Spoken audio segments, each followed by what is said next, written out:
Imagine a plot of land, right? Like the size of 60 football fields, just sitting right inside the boundaries of a rapidly growing metropolitan area. Yeah, which is almost unheard of these days. Exactly. I mean, we are talking about Greater Montreal here, specifically a borough called Île Bizard.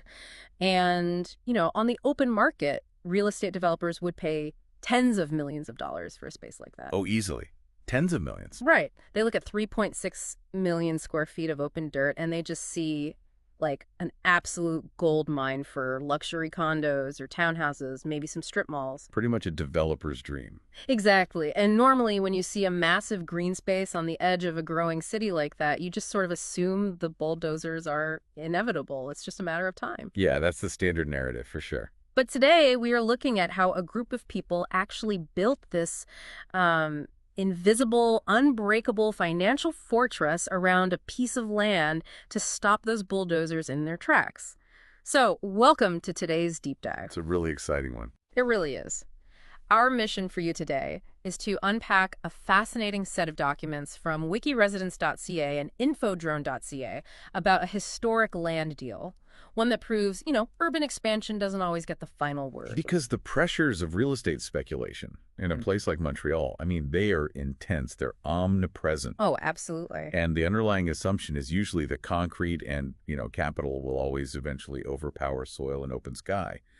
But this specific 34-hectare agricultural property in the Île Bizard Saint-Geneviève borough, it presents a completely different outcome. Yeah. We're basically looking at a case where a community, backed by some incredibly sophisticated institutional muscle, managed to literally freeze the open market. Okay, let's unpack this, because what we're really talking about here is proving that territorial development and land use planning can actually rhyme with resilience, with community, and with nature, rather than just raw profit. Exactly. It doesn't have to be just about the bottom line. Right, but protecting 34 hectares, which again, for you listening, is nearly 3.6 million square feet, that is not something a neighborhood association can just achieve with, like, a bake sale. No, definitely not. The sheer scale of the land value requires a financial alliance that is completely unprecedented in Quebec. Yeah, it really required pooling capital and expertise across multiple massive organizations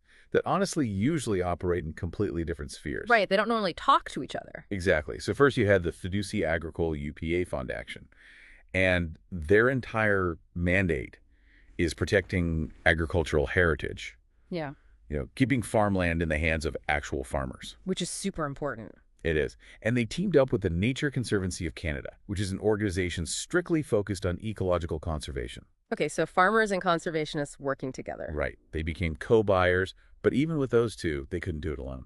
They needed the cooperation of the former owner, which was the R. Howard Webster Foundation. And then the Quebec government stepped in with some crucial funding through their Accelerating Conservation in Southern Quebec project, which is often just referred to as ACSQ. So you've got private foundations, conservationists, agriculture groups, and the government. Yep. And to actually cross the finish line, they had to bring in private investment from the Pachamama Trust, the Mark Beeler Family Foundation, and several other private donors. Wow. It is an incredibly complex web of funding. But I have to ask about the underlying economics here. Sure. Because it's one thing for a group of wealthy foundations and government programs to pool their money and buy a, $20 million piece of land.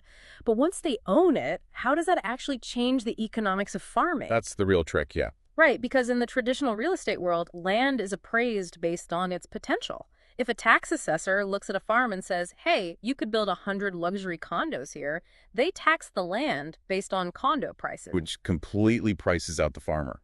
Exactly. If the land is valued at those metropolitan rates, no farmer can afford the lease or the taxes to just, grow carrots. Right. And what's fascinating here is the specific legal and financial mechanism they use to bypass that exact problem. Okay, how did they do it? So they didn't just buy the land and hold the deed like a normal transaction. They placed it into what is called a social utility trust. A social utility trust? Yeah, a trust is basically a legal entity that holds property for a very specific purpose. In this case, the charter of the social utility trust legally dictates that this land can only ever be used for agriculture and conservation. Wait, really? So they just legally erase the possibility of condos? Exactly. Because the legal potential for real estate development has been completely erased by the trust, the speculative value of the land just vanishes. Oh, wow. The appraisal drops back down to the actual value of dirt, crops, and trees. The land value is effectively frozen. So they essentially rewrote the rules of the appraisal. I mean, it's like instead of a Renaissance painting being locked away in a billionaire's vault, it is more like, okay, think of it like finding a massive vintage factory that developers are dying to turn into expensive, high-end lofts. Oh, I like that analogy. Right. So instead of letting it be gentrified, a group buys the factory, legally mandates that it can only ever be used for manufacturing, and then rents the space out to local artisans at a fraction of the cost. The trust kind of acts as an economic equalizer. That is a highly accurate way to look at it, actually. By freezing the land value based strictly on its usage for farming and conservation, the trust is able to offer affordable leases to a completely new generation of farmers. Which they desperately need. Exactly. Faced with the exorbitant, sky-high prices of metropolitan land today, these farmers would never have had the financial means to establish themselves on the island of Montreal. The speculative pressure is entirely removed from their overhead costs. That's incredible. But a financial trust is still just a private agreement, right? Even if it is a legally binding one. Yeah, that's true. I am thinking about how cities evolve over decades. Let's say 50 years from now, Montreal is just desperate for housing. Developers with incredibly deep pockets start lobbying the city and the province to rezone that exact area. Which happens all the time. Correct? Right. They argue the trust is outdated or whatever. How does this project actually protect against future political pressure? Well, the organizers anticipated that vulnerability. A private financial trust is strong, but an institutional government-backed shield is a lot stronger. Okay, so they brought the government in on the zoning level, too. Yep. In 2021, the Quebec government officially granted the western part of Île Bizard, which includes this 34-hectare property, the designation of a humanized landscape, or, paysage humanisé in French. A humanized landscape, that is a very evocative phrase, but what does that actually mean in terms of zoning and urban planning? Like, is it just a glorified park? No, far from it. It's a very specific, robust legal status in Quebec. Okay. See, traditional conservation often operates on the idea of keeping humans out entirely. Putting a fence around a forest and just leaving it alone. Right, like a nature preserve. Exactly. But a humanized landscape recognizes that human activity, specifically sustainable agriculture, is intrinsically linked to the ecosystem. Interesting. Yeah, the legal status acts as a regulatory shield designed to limit land speculation while simultaneously protecting three things at once. It protects the visual landscape, the agricultural vocation of the area, and the local biodiversity. Wow. So you combine the financial lock of the social utility trust with the governmental lock of the humanized landscape designation. And that creates a literal regulatory moat around the property. Pretty much, yeah. You have removed the financial incentive for developers, and you have removed the legal pathway for speculative rezoning. The borough mayor, Danielle Mirand, actually laid out this exact dynamic in the source material. She did, yeah. She pointed out that this project achieves a massive three-part goal. It preserves the agricultural nature of the land, it brings in a new generation of farmers, and it protects high-value ecological environments. It hits all the marks. But, a financial fortress and a government zoning label don't actually grow crops. We have 34 hectares of dirt that is now permanently protected. So who actually gets to drive the tractors and plant the seeds? Well, this raises an important question, right? Because the selection of the tenants for these affordable leases is where the social impact of the project really comes into focus. Yeah, I was really curious about this part. The sources describe this site as a true incubator of diversity and solidarity.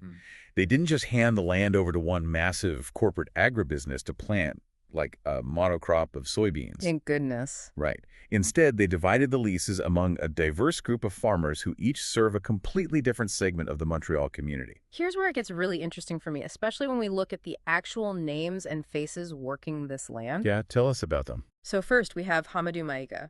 He is originally from Niger, and his plot is dedicated specifically to growing African vegetables and herbs. That's amazing. It is. Montreal has an incredibly diverse set of diasporas, and Hamadou's goal is to feed them by meeting a strong local demand for specific cultural products. Which is usually really hard to find fresh. Exactly. And the economics of that are fascinating. Usually, those specific herbs and vegetables have to be imported from halfway across the world, which is super expensive and just terrible for the environment. But he is growing them right there in Île Bizard. It is a brilliant example of inclusion through food. He's addressing a major gap in the local market, he's providing culturally significant foods to immigrant communities, and drastically reducing the carbon footprint associated with international shipping. It's a win on every level. It really is. And right alongside that modern, inclusive approach, the Trust also prioritizes the preservation of deep local tradition. Right, the second tenant. Yeah, another tenant holding a lease is Jean-Simon Terret.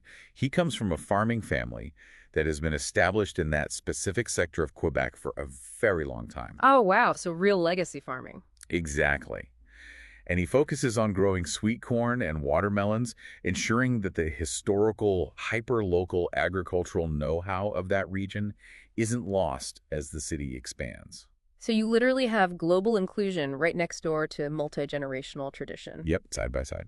And then there is the third pillar of this tenant strategy, which to me feels like the most urgent one: food security. Absolutely. The source documents highlight 3 farmers, Pascal Boucher, Rodrigo Aramba Garcia, and Mathis Hissoud.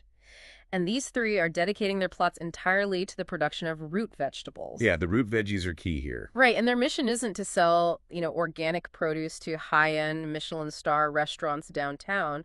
They are directly supplying Montreal's community kitchens. But why the specific focus on root vegetables? Like, why not leafy greens? Well, because root vegetables like carrots, beets, and potatoes have incredibly high caloric density and excellent storage longevity. Oh, of course. They last forever. Exactly.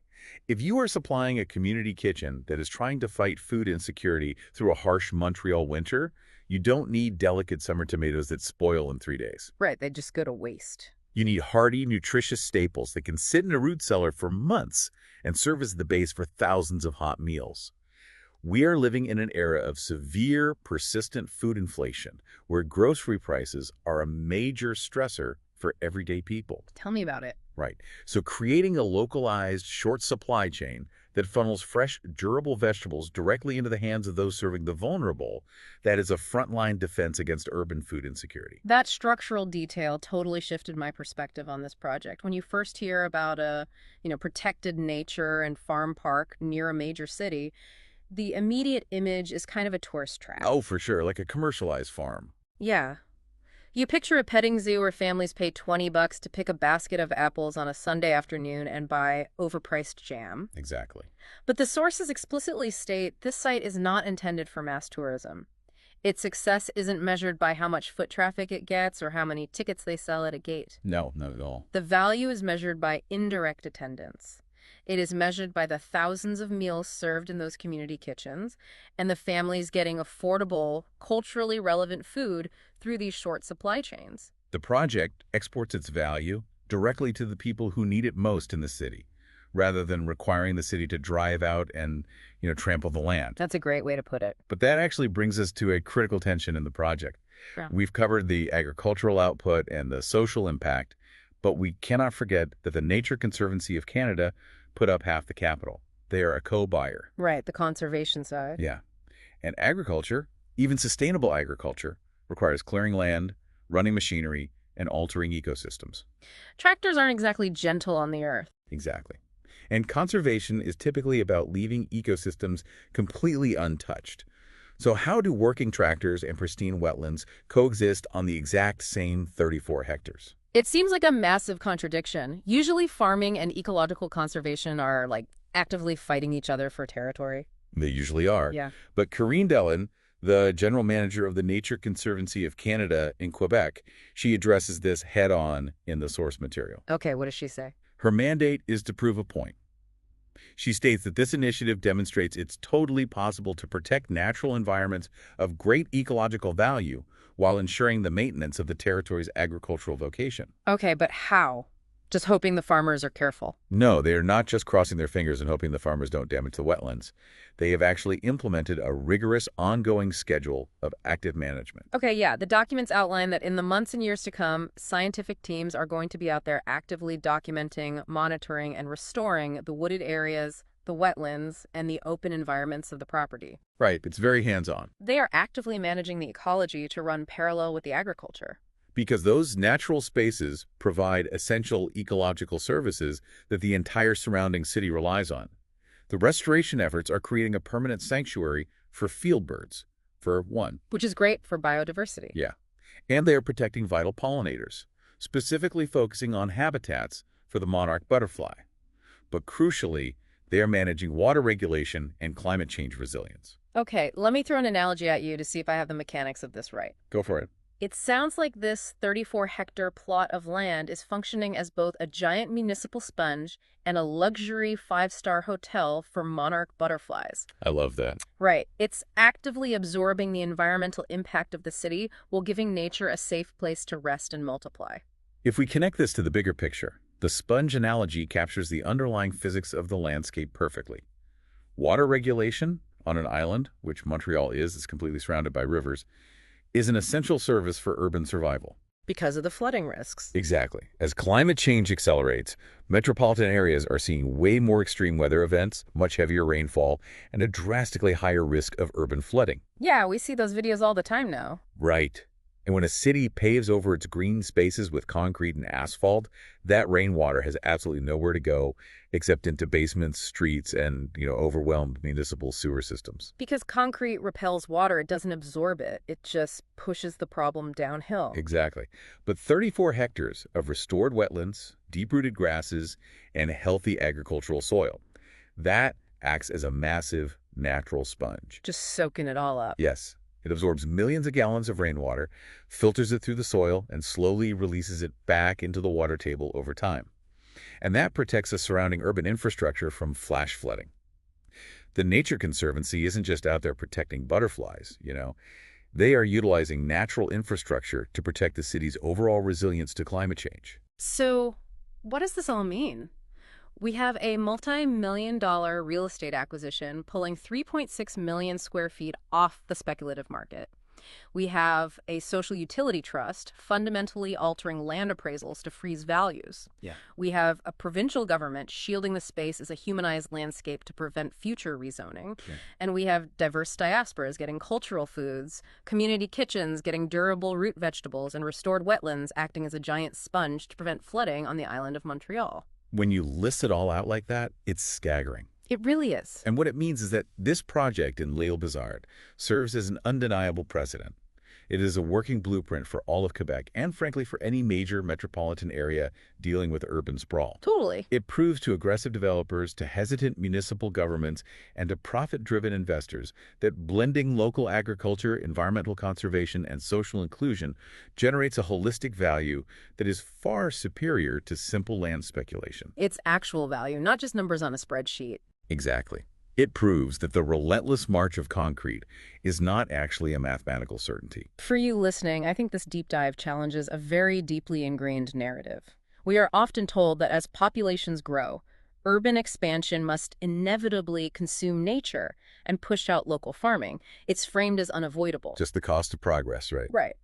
But the mechanics of this deal show us that inevitability is a choice. A community, armed with the right financial innovation and legal determination, can literally take their land off the casino table. I love that framing. Thanks. They can definitively say that the ground is worth more to the city alive and producing than it is paved over for a quick profit. It requires complex coordination, sure, but the mechanisms exist.